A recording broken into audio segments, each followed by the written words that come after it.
안녕하세요. 저는 40대 여자입니다. 저는 결혼을 좀 일찍 했어요. 남편은 제가 일하던 김치 공장 인근에서 용접공으로 일을 하던 남자였는데 가난했지만 저밖에 모르던 선량한 사람이었습니다. 남편과 제가 회사가 가깝다 보니 종종 인근 식당에서 한 번씩 마주치곤 했는데 선량해 보이는 미소가 자꾸 눈길이 가던 사람이었어요. 그런데 어느 날 계산을 하려고 보니 식당 주인 아저씨가 그러는 거예요. 그 용접공이 내고 갔어. 아까 저쪽에서 밥 먹고 있던 그 남자요? 응. 평소엔 서너새 무리와 다니더니 그날은 어쩐 일인지 혼자 밥을 먹으러 왔더라고요. 저랑 공장 언니가 먹은 밥값을 내고 갔더니 무슨 뜻인가 싶기도 하고 혹여나 제가 아니라 언니에게 관심이 있는 걸 수도 있으니 너무 오버는 하지 말자 싶었어요. 그리고 며칠 뒤 또 같은 식당에서 그와 마주쳤습니다. 어쨌든 밥을 얻어먹은 입장이니까 감사의 인사라도 전할 겸 말을 걸었어요. 안녕하세요. 지난번에 저희 밥값을 내주셨다고.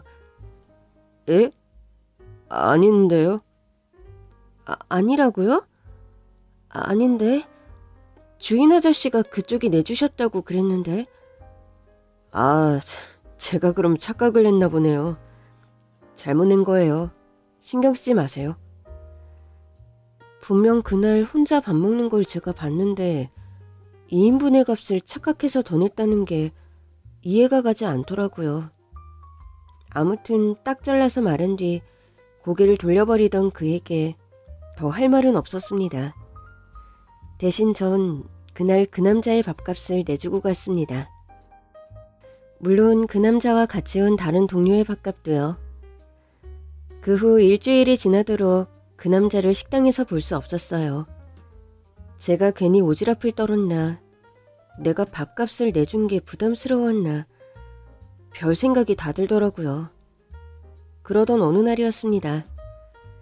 밥을 먹고 나오는데 그 남자가 눈에 안대를 한 채 식당 밖에 서 있더라고요. 깜짝 놀라서 무슨 일이냐고 말을 걸 뻔했지만 참았습니다. 그냥 가볍게 목인사만 하고 지나가려는데 그 남자가 절 부르더라고요. 저 부르셨어요? 동료 언니는 눈치껏 먼저 가겠다고 하더니 자리를 비켜주었고 우리는 한동안 어색함에 말을 잇지 못하고 있었습니다. 결국 다시 말을 꺼낸 건 저였어요. 눈은 왜 그래요? 용접하다가 실수로. 많이 다친 거예요? 아니요, 흔히 있는 일이에요. 제가 아직 미숙해서 그래요. 그리고 또다시 정적이 흘렀죠. 답답해서 못 참겠더라고요.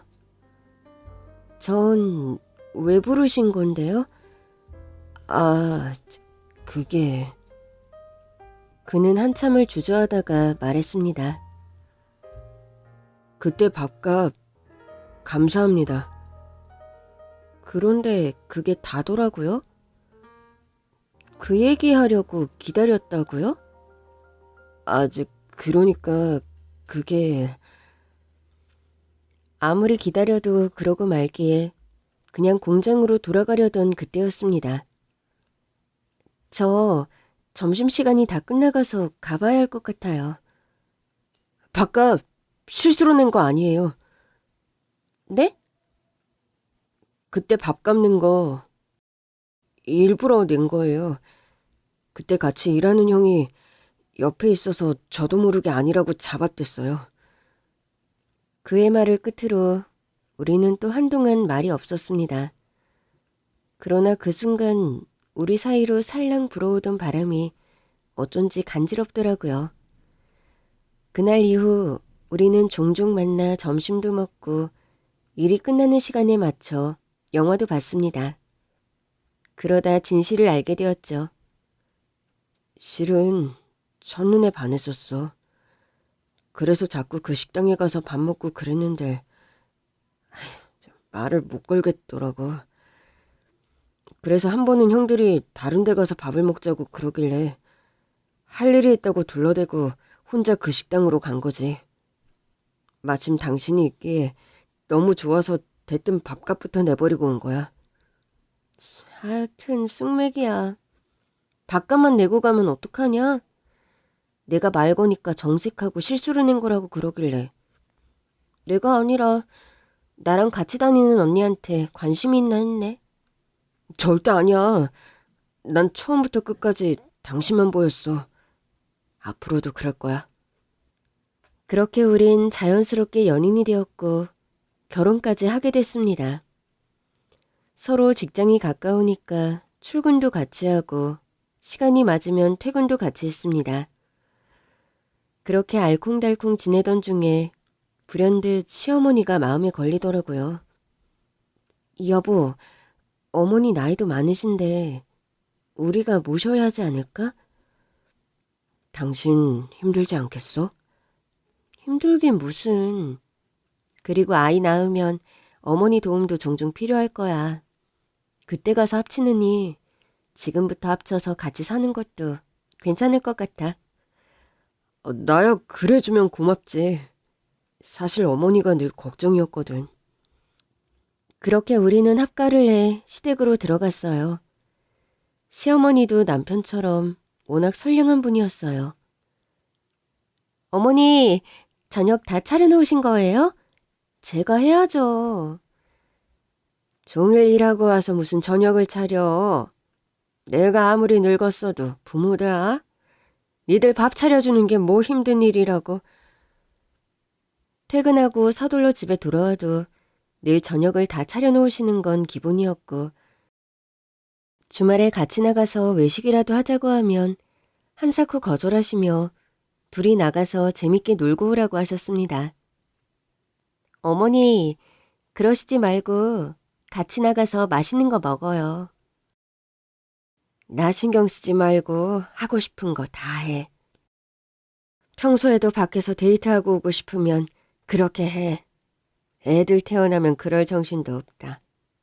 한가할 때 신혼도 즐기고 마음껏 놀아.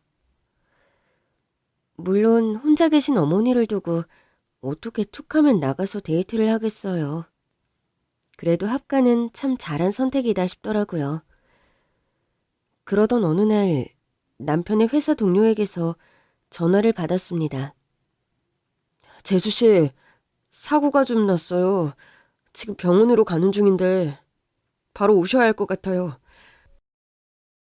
그즘 저는 남편 회사 동료들과 꽤 친했어요. 다들 우리 결혼식에 와주신 분들이기도 했고 직장이 가깝다 보니 퇴근하는 길에 남편의 회식 자리에서도 종종 참석했었거든요. 남편이 하는 일이 용접이다 보니 종종 사고가 있긴 했지만 회사에서 연락을 받은 건 처음이었습니다. 급히 병원으로 가보니 남편의 몰골이 말이 아니었습니다. 왜 이렇게 다친 거예요? 철제 더미에 깔렸어요. 네? 남편의 상태는 매우 좋지 않았습니다. 숨은 쉬고 있었지만 의식이 없는 상태였어요. 결국 의사가 그러더라고요. 마음의 준비를 하시는 게 좋겠습니다. 오늘 밤이 고비입니다. 결국 남편은 그 밤을 넘기지 못하고 세상을 떠났습니다. 제가 슬픈 것도 슬픈 건데 이 사실을 시어머니께 어떻게 알려야 할지 모르겠더라고요. 아들 하나 보고 사신 분인데 충격이 너무 클 것 같았어요. 어머니, 놀라지 말고 들으세요. 사고가 나서. 그런데 목이 메서 더 말을 못하겠는 거예요. 알았다. 무슨 소린지 알았어. 의외로 시어머니는 차분하셨고 병원에 와서도 눈물을 참으시며 하나뿐인 아들의 마지막 길을 침착하게 배웅하셨습니다. 장례가 끝난 뒤에야 시어머니는 참았던 눈물을 쏟아내시더라고요.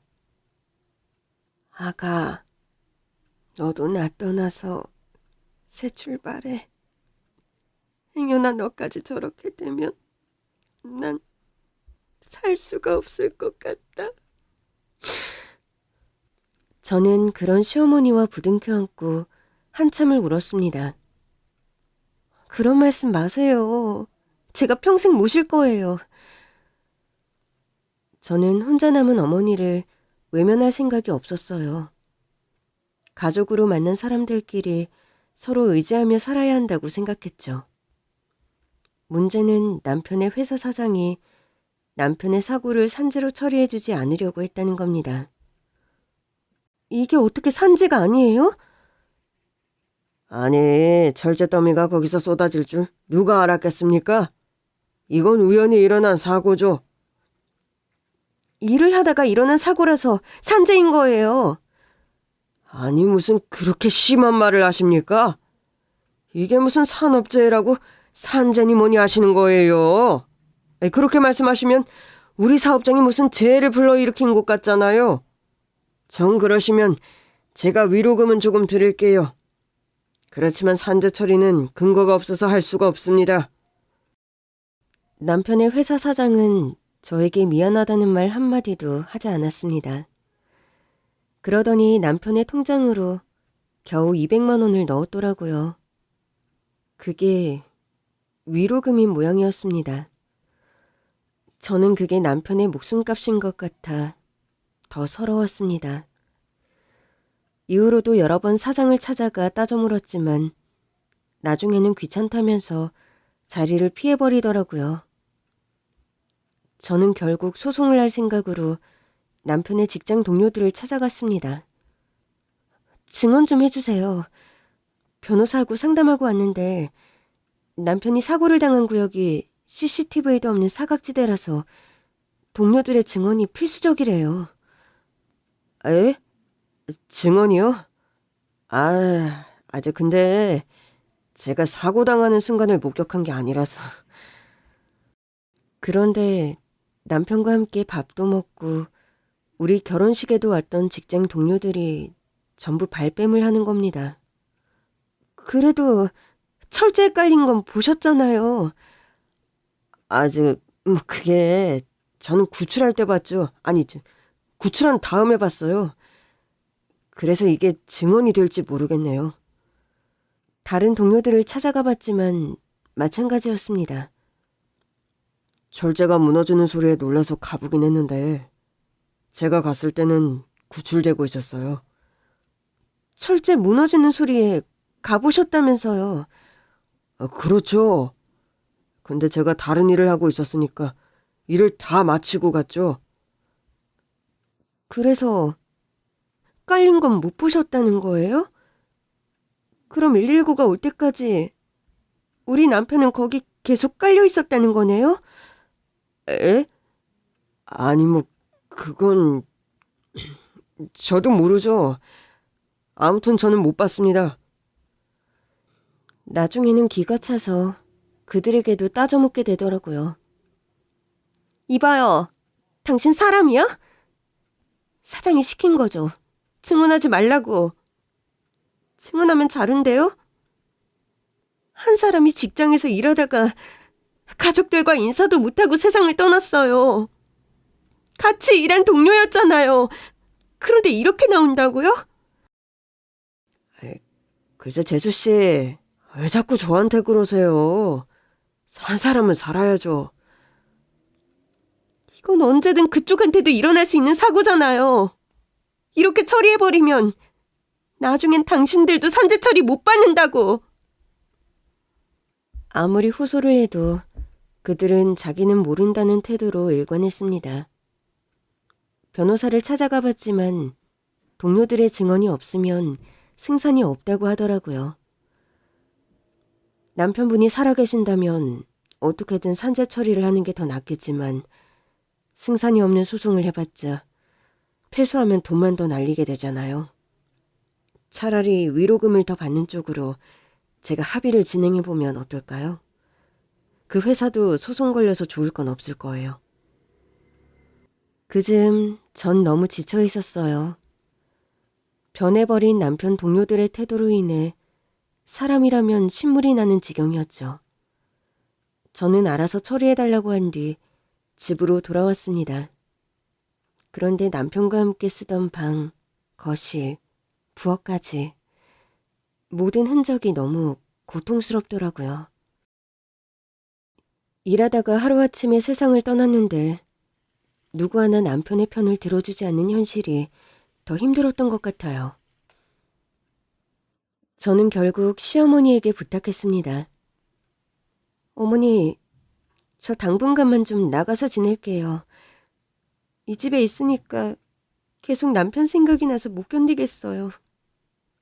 그의 생각만 하면 너무 서럽고 억울하고 보고 싶고 그래요. 이대로는 제대로 살 수가 없을 것 같았습니다. 그래, 네 마음 다 안다. 너 편해질 때까지 얼마든지 그렇게 해. 저는 오래 다녔던 김치 공장에 휴직계를 냈습니다. 만나는 사람마다 저를 위로하는데 나중에는 그게 더 곤혹스럽더라고요. 이후 먹고 살기 위해 시작한 일이 배달 일이었습니다. 배달기사로 일을 하던 어느 날 익숙한 번호로 배달 주문이 왔기에 가보니 시댁이더라고요. 하이바를 쓴 채 초인종을 누르자 웬 남자의 목소리가 들렸어요. 왜 이렇게 늦어요? 음식을 받으러 나온 남자를 보는 순간 저는 화들짝 놀라고 말았습니다. 죽은 남편이 제 앞에 있었으니까요. 사실 배달 일을 시작하게 된 건 자연스러운 선택이었어요. 저희 친정이 중국집을 했거든요. 어릴 때부터 자연스럽게 배달 일을 도왔고 오토바이도 탈 줄 알았습니다. 김치 공장을 간둔 뒤 한동안 친정에 가 있었는데 놀면 뭐하나 싶어 배달을 대신 다녀오겠다고 했거든요. 배달을 위해 오랜만에 오토바이를 탔는데 속이 다 뻥 뚫어지더라고요. 비로소 그동안에 쌓여있던 스트레스가 좀 풀리는 것 같았습니다. 그렇게 마음을 좀 추스른 뒤 원래 살던 동네로 돌아왔지만 김치 공장에 다녔다가는 다시 속이 꽉 막힐 것 같았어요. 결국 전 김치 공장에 사직서를 제출했습니다. 아니, 그동안 일 잘했잖아. 조금만 더 있으면 관리직으로 올라갈 수 있는데 관두겠다고? 네, 다른 일 하려고요. 이제 남편도 없는데 어쩌려고 그래. 좀 더 쉬고 싶으면 쉬다 와도 되니까 퇴직은 좀 더 생각해봐. 아니에요. 다시 돌아오지 않을 것 같아요. 자꾸 제자리 비워두는 것도 민폐고 이제는 제가 하고 싶은 거 하면서 살래요. 하고 싶은 게 뭔데? 배달이요. 뭐? 배달? 정확히는 배달이 아니라 오토바이를 타고 싶었어요. 김치 공장을 간둔 뒤 퇴직금을 받아 오토바이를 장만했어요. 그 오토바이로 한동안 전국 일주를 다녔습니다. 넓은 세상에 나가 이 사람 저 사람 만나보니 사람 사는 게 다 똑같더라고요. 남편 잃은 사람, 가족을 잃은 사람. 이런저런 아픈 이야기를 듣다 보니 다시 살던 곳으로 돌아올 용기가 생겼습니다. 그러나 시댁으로 들어가는 건 아직 겁이 나더라고요.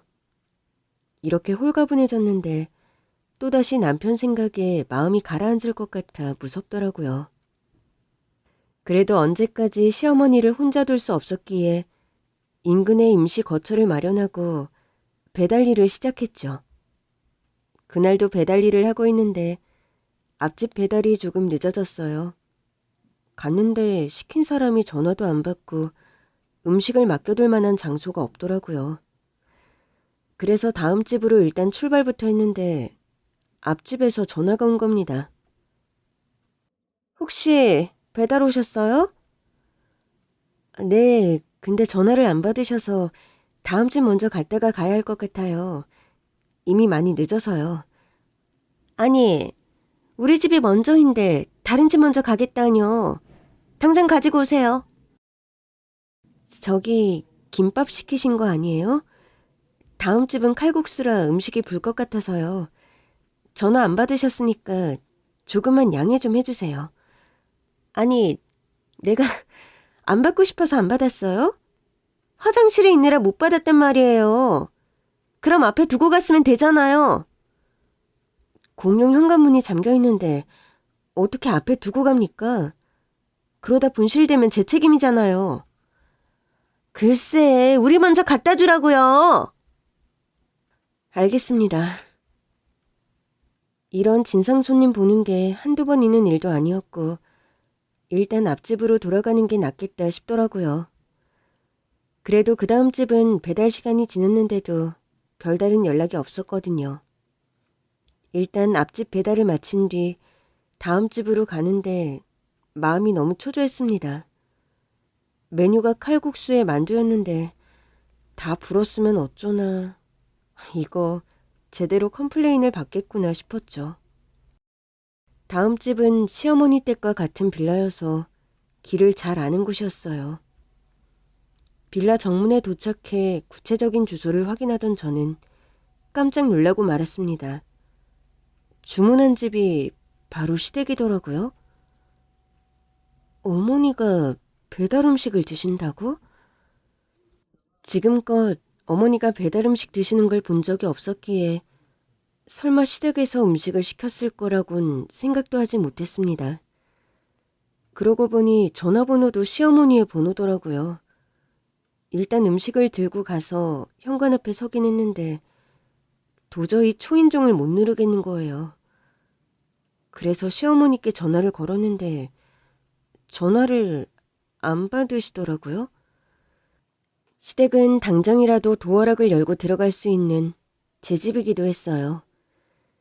그러나 그 문을 여는 순간 또다시 남편과의 모든 기억이 돌아와 괴로울 것만 같았습니다. 그래도 음식이 더 식기 전에 배달을 해야 했기에 저는 하이바를 벗지 않은 채 초인종을 눌렀습니다.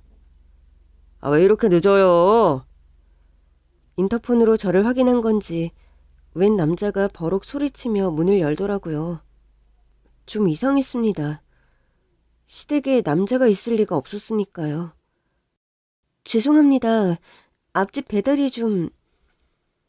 그러나 전 제 앞에 있는 남자를 보는 순간 말문이 막히고 말았습니다. 여보? 환상을 보는 줄만 알았어요. 너무 오랜만에 집에 온 거니까. 남편이 그 문을 열어주는 것 같은 환상을 본 건가 싶었죠. 이거 꿈이야? 지금 당신 내 꿈에 나타난 거야? 네? 여보? 당신? 무슨 말씀을 하시는 건지. 아, 저 미혼이에요. 그러나 그가 남편과 똑같은 얼굴로 미혼이라고 말하자 울컥 화가 나더라고요. 당신이 어떻게 미혼이야? 내가 당신 와이프인데. 에? 아니, 배달도 늦게 오셨으면서 웬 헛소리까지. 그 남자가 배달이라는 단어를 꺼내는 순간 정신이 번쩍 들었습니다. 예? 분명 남편과 똑같이 생긴 사람이었는데 태도하며 표정이 많이 다르더라고요. 아니, 칼국수랑 만두를 시켰는데 이렇게 늦게 오시면 어떡해요. 혹시나 사고 날까봐 전화는 안 했는데 이건 좀 너무하죠. 얼른 주세요. 다 분 거 아닌지 모르겠네. 그러면서 음식을 확인하는 모습을 보는데 자꾸만 남편과 겹쳐 보이는 겁니다. 저는 그제야 정신이 돌아왔고 그 집이 시댁이라는 것을 깨달았습니다. 그때였어요. 좀 늦을 수도 있지. 뭘 그래. 엄마 시장하시잖아요. 아유, 괜찮아. 저기 기사 양반. 괜찮으니까 조심히 가요. 그러나 그 남자가 시어머니를 엄마라고 부르는 순간 저는 더는 참을 수 없었습니다. 시어머니가 문을 닫으려는 순간 저는 문을 붙잡았어요. 아니, 기사 양반, 왜 그래요? 시어머니가 당황한 얼굴로 저를 봤습니다. 양반이 아닌가? 여자분인 것 같네? 제가 하이바를 벗자 시어머니는 화들짝 놀라셨습니다. 아가! 시어머니의 말에 남편과 똑같이 생긴 그 남자도 저를 봤어요. 다시 봐도 너무 남편과 똑같아서 저는 시어머니를 붙잡고 물었습니다. 어머니, 이게 어떻게 된 거예요? 저 사람 우리 그이 맞죠? 어떻게 된 거예요? 살아난 거예요? 근데 기억을 잃었어요? 시어머니는 난처한 듯 보였습니다. 그게 말이다.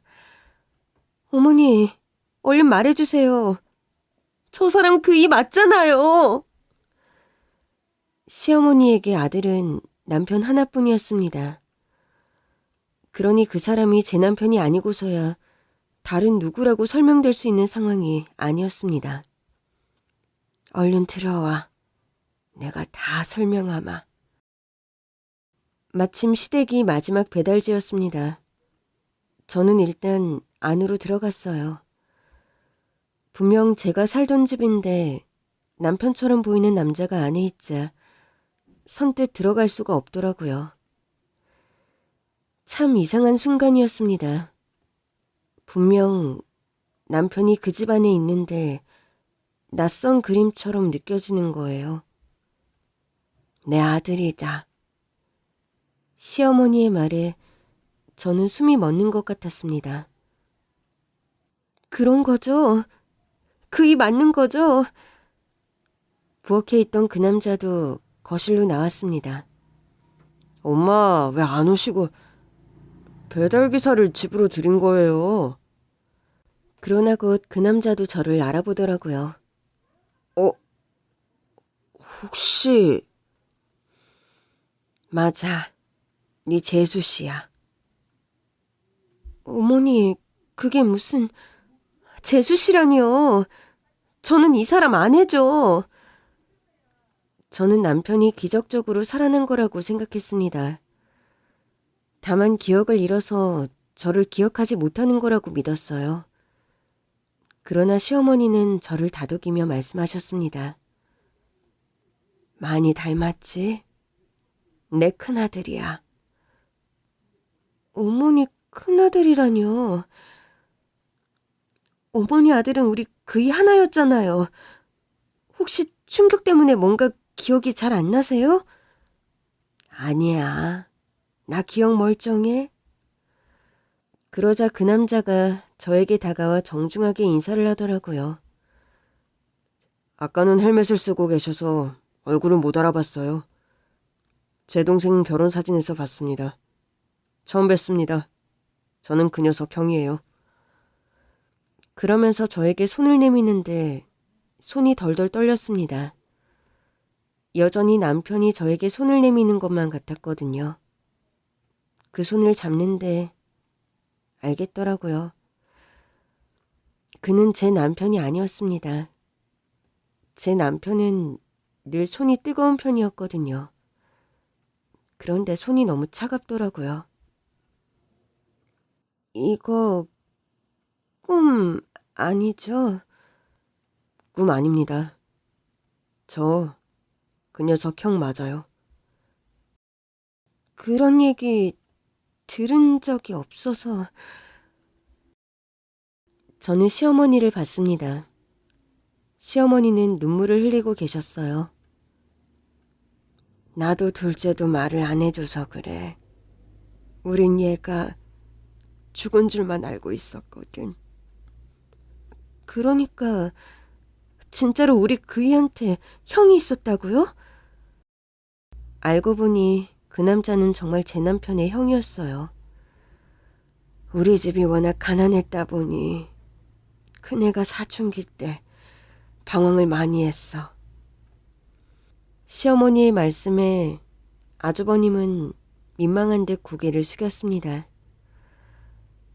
애가 머리가 똘똘했는데 대학에 보낼 돈이 없었거든. 그땐 나도 혼자 아들들을 키우려니 사는 게 버거울 때였어. 아이가 대학에 가고 싶다고 하는데 내가 매정하게 그랬거든. 우리 집이 너 대학 보낼 돈이 어딨냐고. 그 돈이 있으면 한 끼라도 따뜻하게 먹고 살아야지 네 생각만 하느냐고. 엄마가 하도 매정하게 그러시니까 어린 마음이 너무 서럽더라고요. 그땐 어머니의 입장을 헤아릴 수가 없었어요. 실은 어머니 말씀대로 제가 이기적이었던 거죠. 동생은 못 먹어서 얼굴에 버짐이 피어 있는데 나는 내 욕심껏 살고 싶었으니까요. 그게 어떻게 욕심이야. 그 나이에 갖는 당연한 포부지. 실은 내가 그걸 못 해주니까 속이 상해서 더 뭐라고 했던 거야. 해주고 싶어도 해주겠다는 말을 도저히 할 수 없었거든. 그 후 아주버님은 집을 나가버렸고 이후로 연락이 뚝 끊겼다고 했습니다. 얘가 집을 나가고 1년이 지나고 2년이 지나고 5년이 지나도 연락이 없는 거야. 실종 신고도 하고 다 해봤는데 찾을 수가 없더라고. 결국 나랑 네 남편은 큰애가 세상을 떠났다고 생각했어. 그게 아니고서야 이렇게까지 연락을 안 할 애가 아니었으니까. 그 생각만 하면 밤새 우는 날도 많았어. 애가 어디서 고생을 하다가 쥐도 새도 모르게 세상을 떠난 건 아닌가. 얼마나 외롭고 힘들었을까 싶어서 그냥 어떻게든 대학에 보내줄걸. 그냥 보내준다고 말이라도 해서 붙들어 놓을걸 싶었지. 엄마가 제가 집 나갈 줄 어떻게 아셨겠어요. 야반도주 하듯 사라졌는데. 모자의 이야기를 듣고 나니 그제야 눈앞에 있는 사람이 남편이 아니라 아주버님이라는 게 믿기더라고요. 그래서 아주버님은 왜 연락을 안 하셨던 거예요? 사실 엄마에 대한 미움이 늘 있었어요. 엄마랑 아빠가 같이 트럭을 타고 장사를 다니셨는데 엄마가 운전하고 돌아오는 길에 사고가 나서 아빠가 돌아가셨거든요. 그 후로 엄마가 운전하는 차에도 안 탔고 엄마가 싸준 도시락도 안 먹고 엄마가 하라는 건 하나도 안 했어요. 돌아보니 그때가 사춘기였더라고요. 제가 대학에 가겠다고 하니까 엄마가 대학보단 일단 취업을 해서 나중에 대학 가는 게 어떻겠냐고 했는데 반항하고 싶은 마음만 들더라고요. 엄마는 아빠를 죽여놓고도 가족의 소중함을 모르는구나. 내 마음을 전혀 알아주지 않는구나. 그러면서 말도 안 되는 생각을 계속했던 것 같아요. 그러니 집을 나가서도 연락을 하고 싶지 않았죠. 이제부터는 평생 볼 일 없다고 생각하면서 지냈으니 연락을 했겠어요? 그래도 그 어린애가 혼자 사는 게 쉽진 않았을 텐데. 그래. 그래서 나도 얘가 살아있을 거라는 생각을 못했어. 엄마가 못 찾게 하려고 배를 탔어요. 배 타고 중국으로 갔죠. 이야기를 듣던 시어머니는 또다시 눈물을 흘리셨습니다. 내가 얼마나 미웠으면 그 어린애가 배를 탈 생각을 다 했겠니. 제가 철이 없었어요. 겁이 없어서 그런 거죠 뭐. 그렇게 갔다가 쥐도 새도 모르게 사라졌어도 아무도 몰랐을 거예요. 그땐 그런 생각을 전혀 못했어요. 그럼 언제 돌아오신 거예요? 이제 막 3일 됐어. 안 그래도 너한테 연락을 하려던 참인데 네가 배달기사로 떡하니 온 거지. 아까는 진짜 남편인 줄 알았어요. 너무 닮아서. 어릴 때부터 나이 차이는 좀 있는데 쌍둥이 같다는 소리를 많이 들었어. 그러고 보니 아주버님의 나이가 좀 더 많아 보이긴 하더라고요. 그이가 없어서 많이 놀라셨죠? 실은 알고 왔습니다. 네? 먼 중국 땅에서 연락도 안 하고 지내던 사람이 어떻게 동생의 부고를 알고 온 건지 의아했습니다. 사실 제가 회사를 운영하는데 동생이 다니던 회사의 가장 큰 고객이었어요. 정말요? 네. 그런데 얼마 전에 그 회사 사장이 중국으로 저를 만나러 왔었거든요. 재계약을 앞두고 있거든요. 와서 비싼 식사도 대접하고 그러길래 흔히 있는 일이라 그러려니 했었어요. 그런데 그 사람이 대뜸 최근에 자기 회사에 골치 아픈 일이 있었다면서 사장 노릇이 힘들다고 하소연을 하더라고요. 직원 하나가 사고로 세상을 떠났다고요. 사장이 아주버님에게 말한 그 사고는 제 남편이 당한 사고였습니다. 원래 같으면 산재 처리할 만한 일도 아니었는데 그 와이프가 와서 고소하겠다고 난리를 치더라고요. 그래서 어떻게 처리하셨어요? 그 직원이 진짜 열심히 일하던 사람이었거든요. 그래서 그냥 산재 처리해줬죠. 회장님도 아시겠지만 산재 처리해서 제가 좋을 게 하나도 없잖아요. 그래도 어떻게 해요? 직원들 아끼는 마음으로 했죠. 잘하셨네요. 그래도 내 회사에서 일하다가 세상을 떠났으면 책임지는 마음을 가져야죠. 회장님은 제 마음 알아주실 줄 알았습니다. 제가 이렇게 힘들게 산다니까요. 그 사장은 아주버님의 마음에 들기 위해 자신이 한 선행과 노고에 대해 열심히 떠들어댔고 아주버님은 그 얘기에 재계약을 마음먹었다고 했습니다. 저랑 오래 계약을 한 사장이라 저를 잘 알았던 거죠. 우리 회사가 약자들을 돕는 사업과 기부도 많이 하고 있었거든요. 말도 안 돼요. 그 사람 우리 남편한테 산재 처리 안 해줬어요. 예, 저도 압니다. 처음엔 그 사장 말을 믿고 비서에게 재계약 서류까지 준비하라고 했었어요. 그런데 비서가 그 사장과 전혀 다른 보고를 하더라고요. 회장님, 이 회사랑 재계약하실 생각이신가요? 얼마 전에 철제 더미가 무너지는 사고가 있었다고 하던데요. 그래? 그래서 직원 하나가 세상을 떠났다고 하더라고요. 아주버님은 그제야 사고의 내용을 알게 됐고 그 정도면 산재 처리를 당연히 해줘야 하는 일이 아닌가 싶었대요. 산재 처리가 필요 없는 일인데 해줬다고 한 말이 걸리더라고요. 그래서 비서에게 진상을 좀 더 알아보고 한 뒤 재계약을 미뤘죠. 그리고서 알아보니 이 사람이 산재 처리를 안 해줬더라고요. 산재 처리를 안 해준 것도 비도덕적인데 나한테 와서 뻔뻔하게 거짓말을 했다는 걸 알고 나니까 어이가 없더군요. 저는 그간의 서름을 아주버님께 털어놓았습니다. 제가 얼마나 가서 애원했는데요. 우리 남편 열심히 일하다가 이렇게 된 건데 산재 처리를 안 해주는 게 말이 되냐. 이건 내 남편이 열심히 일한 시간을 외면하는 거다. 설득도 해보고 동료들한테 증언도 부탁했는데 사장이 시킨 건지 다들 사고 상황을 직접 본 게 아니라고 증언을 못 해주겠다고 하더라고요. 그 정도인 줄은 몰랐어요. 다만 그 회사 상황을 직접 보고 재계약을 결정하려고 한국에 왔어요. 어쨌든 기존에 거래하던 곳인데 해명 기회도 주지 않고 재계약을 무산시킬 수는 없겠더라고요.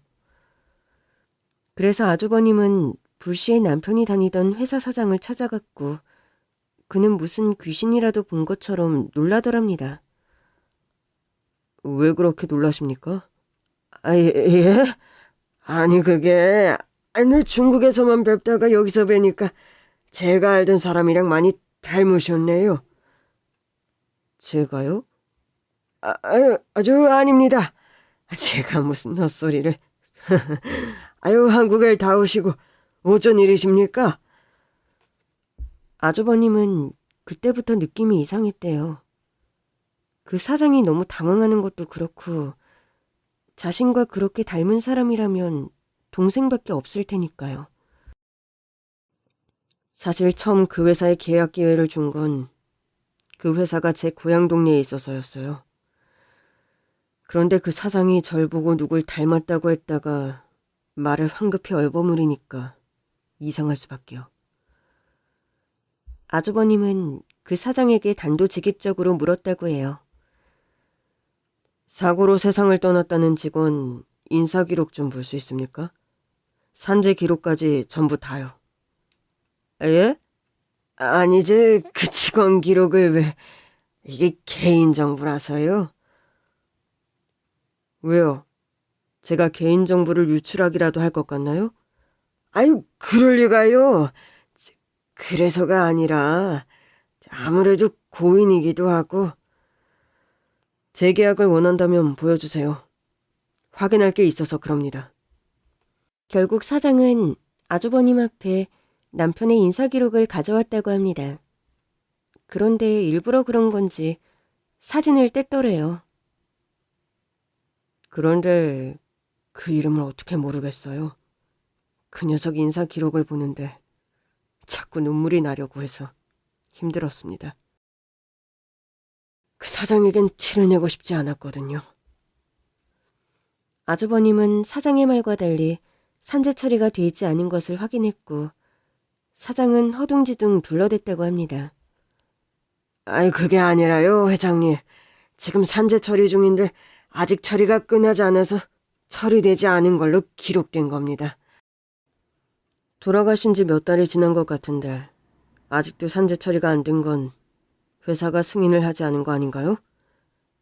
아유, 그러니까요. 제가 하라고 했는데 담당자가 실수로 누락을 했다지 뭡니까. 저도 회장님 덕분에 오늘에서야 알았어요. 제가 서둘러 처리를 하려고요. 그럼 지금 하시죠. 제가 보는 앞에서. 예? 아이, 그게 시간이 좀 지나서 절차를 처음부터 다시 밟아야 해서요. 그럼 처리되면 연락하세요. 재계약은 그때 다시 논의하죠. 계속 눈물이 날 것 같아서 아주버님은 서둘러 자리를 떠났다고 했습니다. 그 인간 애초부터 할 생각 없었어요. 저도 압니다. 그런데도 재계약 기회를 주시는 거예요? 아니요. 이미 늦었죠. 네?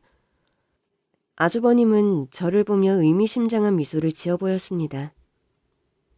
재수씨, 제가 그 녀석을 다시 살릴 순 없어도 재수씨 힘들었던 건 다 풀어드릴게요.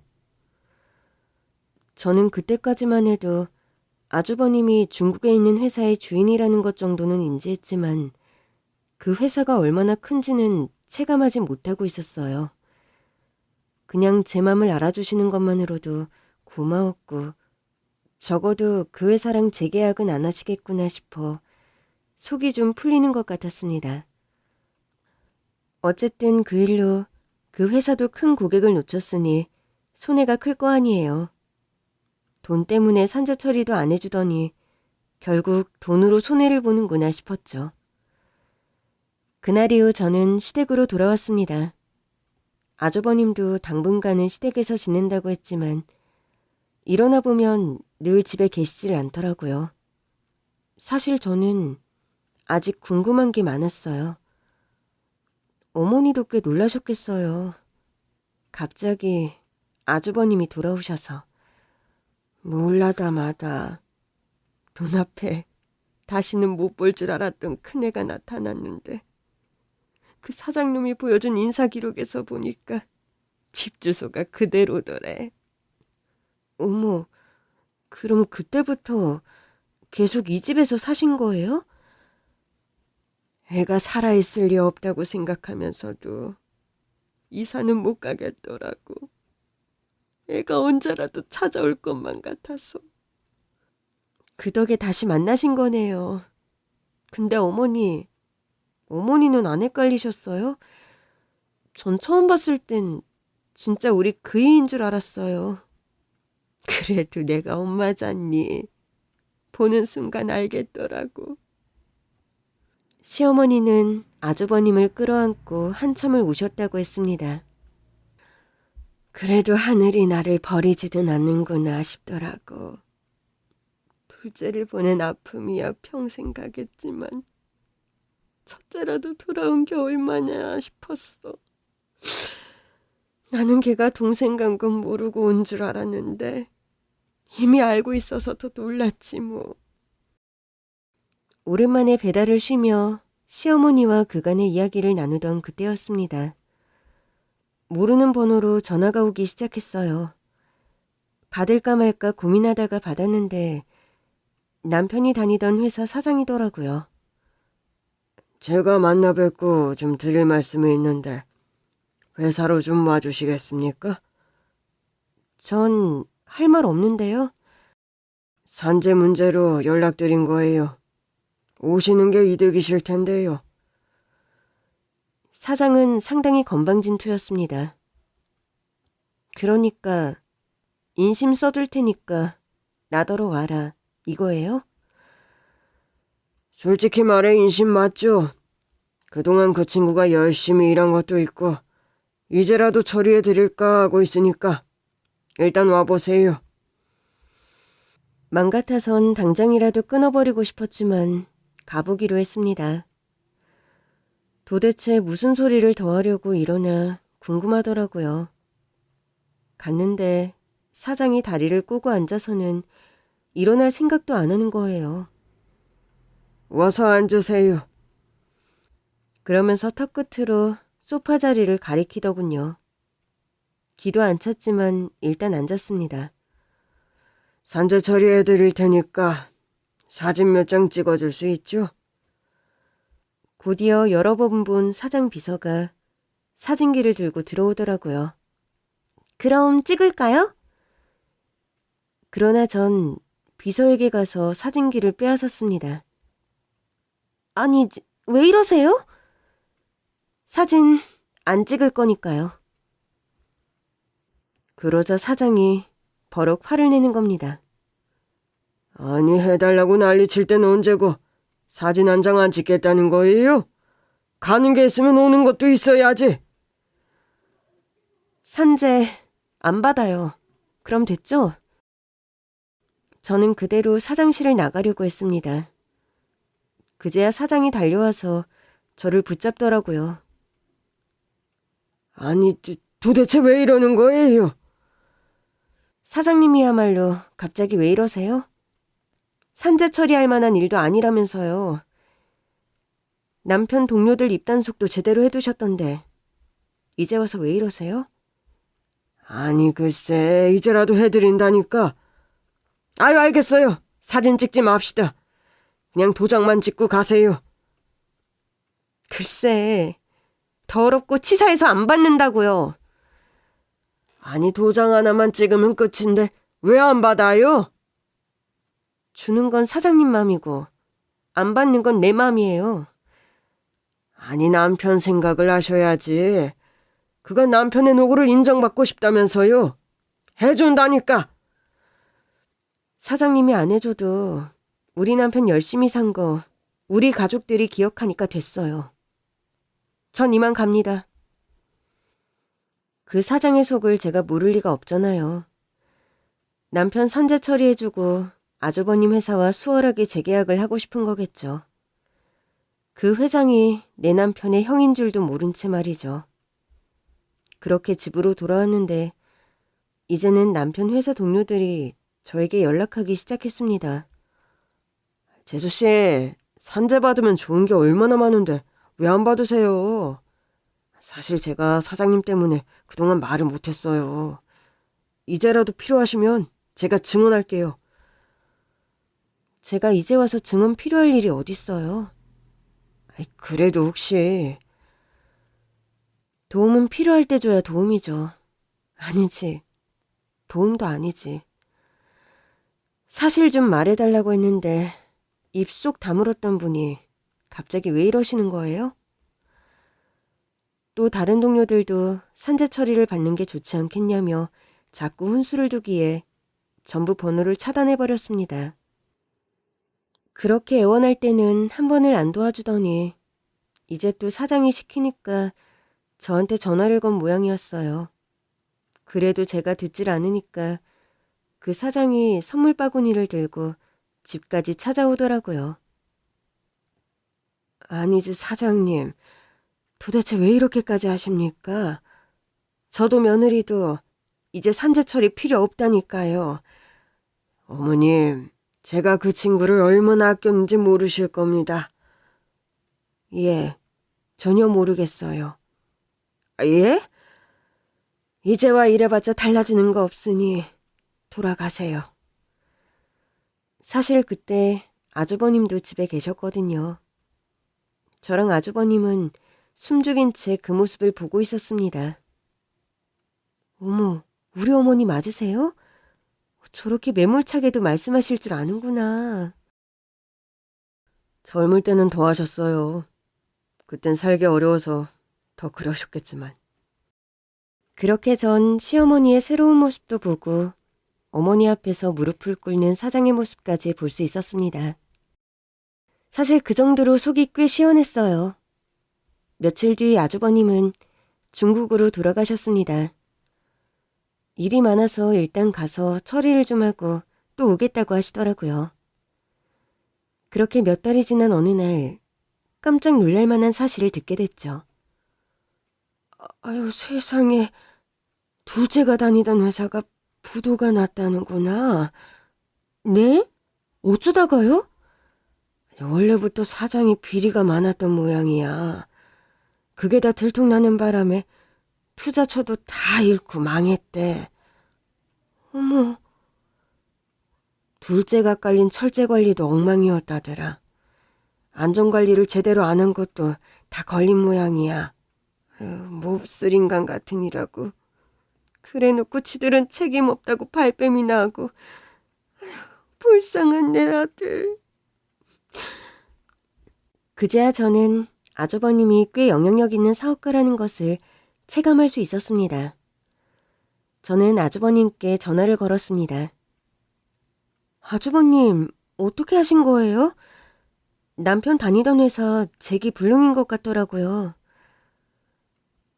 사실 마음이 좀 무거웠어요.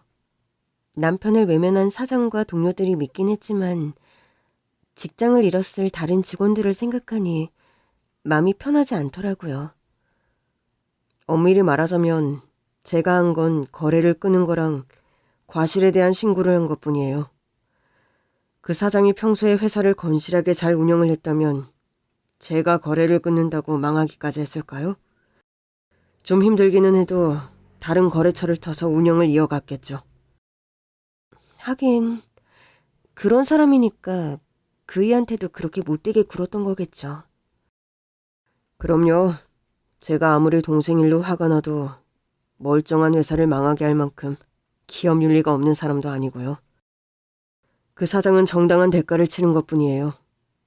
이런 말이 어떻게 들릴지는 모르겠지만 저도 제 동생 덕에 부도덕한 거래처를 하나 걸렀습니다.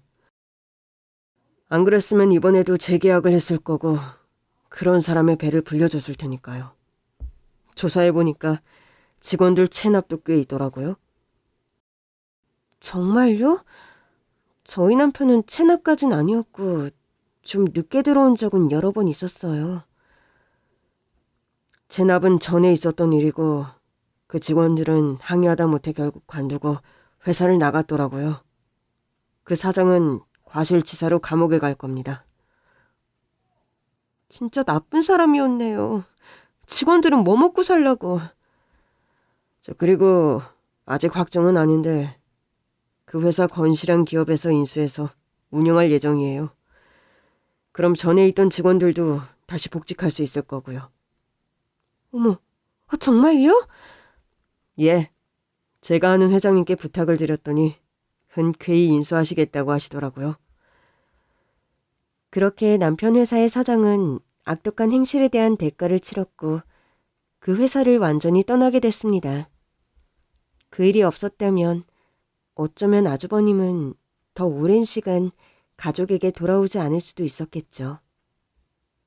사실 늘 돌아오고 싶었어요. 다만 떠나 있는 시간이 길어지니까 용기가 나질 않았죠. 동생 덕에 다시 어머니를 찾아올 용기를 낼 수 있었어요. 물론 그 녀석을 다시 못 보게 된 건 여전히 가슴 아프지만요. 조금만 더 일찍 올 거라는 생각을 지울 수가 없어요. 남편의 억울함을 다 풀어주고도 아주버님은 여전히 후회가 남는다고 했습니다. 아주버님은 주어진 환경에서 최선을 다해 사셨고 저희 남편도 그랬어요. 예, 그렇지만 2번 다시는 이렇게 가족의 부고를 듣고 싶진 않네요. 그래서 말인데 재수씨, 어머니랑 같이 제가 사는 곳으로 가는 건 어떠세요? 갑작스러운 제안이라 저는 좀 당황했어요. 시어머니의 아들이니까 따라가시는 게 당연하겠지만 저는 이제 남편도 없는데 괜한 짐이 될까 걱정이었습니다. 아주버님, 저는 괜찮아요. 어머니만 잘 부탁드려요. 얼마나 다행인지 모르겠어요. 남편 떠나고 어머니한테는 자식 하나 없는 것 같아서 늘 마음이 쓰였거든요. 그래서 제가 평생 모시고 살 생각이었는데 이제야 저도 마음이 좀 편해졌어요. 그러니까 재수씨도 같이 가주셔야죠. 우리 가족이신데. 가서 하고 싶은 일이든 공부든 다 하시고 편하게 누리세요. 제가 뭐든 다 해드릴게요. 결국 저는 시어머니와 함께 아주버님을 따라갔습니다. 많이 고민했지만 그 즈음엔 어머니도 아주버님도 제 가족 같아서 따로 살 생각도 못 하겠더라고요. 그리고 많은 시간이 흘렀네요. 요즘도 가족끼리 종종 얘기하곤 합니다. 남편이 우리 가족을 다시 이어준 거라고요. 그래서 앞으로도 서로 의지하며 더 행복하게 살아가려고요. 함께 할 수 있는 가족이 곁에 있다는 것에 감사하면서요.